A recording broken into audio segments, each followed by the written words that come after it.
तर बघा विद्यार्थी मित्रांनो, आपल्याला 153 गुणिले 500 छेदस्थानी 25 गुणिले 100 गुणिले 4 ची जी किंमत आहे ती दशमान रूपामध्ये लिहायची. कशामध्ये लिहायची? दशमान रूपामध्ये लिहायची. मग आता ह्या किमतीला दशमान रूपात लिहित असताना जी क्रिया करायची आहे ती आपण पाहणार आहोत.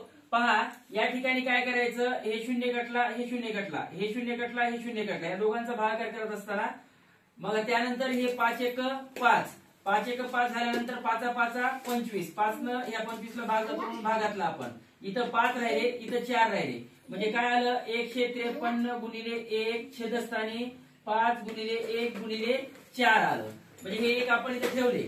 मग 153 गुणिले 1 किती होतात? 153. 153 1 153. त्यानंतर 5 1 5 आणि 5 चोक किती? 20. आता या 153 छेद 20 ला आपल्याला काय करायचं? दशमानात रूपांतर करायचं. म्हणजे बघा, 20 1 20, 20 7 4चे 20च्या पाड्यात ज्यावेळेस म्हणतो आपण त्यावेळेस 7 असताना 140 येतात. 20 7 4चे झाल्यानंतर 140 झाल्यानंतर इथं उरले 13. किती उरले? 20 न 13 ला भाग जातो का? नाही. भाग बसला दशांशाचा. इथं दशांशाचा भाग बसल्यानंतर आपल्याला काय लावावा लागतो? 0. 0 लावल्यानंतर 20 सख्खे 20चे म्हणजे 120 म्हणजे 6चा भाग बसला.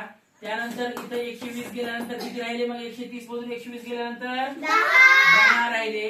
दशांशाच्या नंतर असल्यामुळं या ठिकाणी 100 झाले. मग 20 5 100 म्हणजे 5चा भाग बसला. हे जे तुम्हाला उदाहरण दिलं होतं याचं दशांश रूपांतर काय आलेलं आहे? 7.65. कळलं का?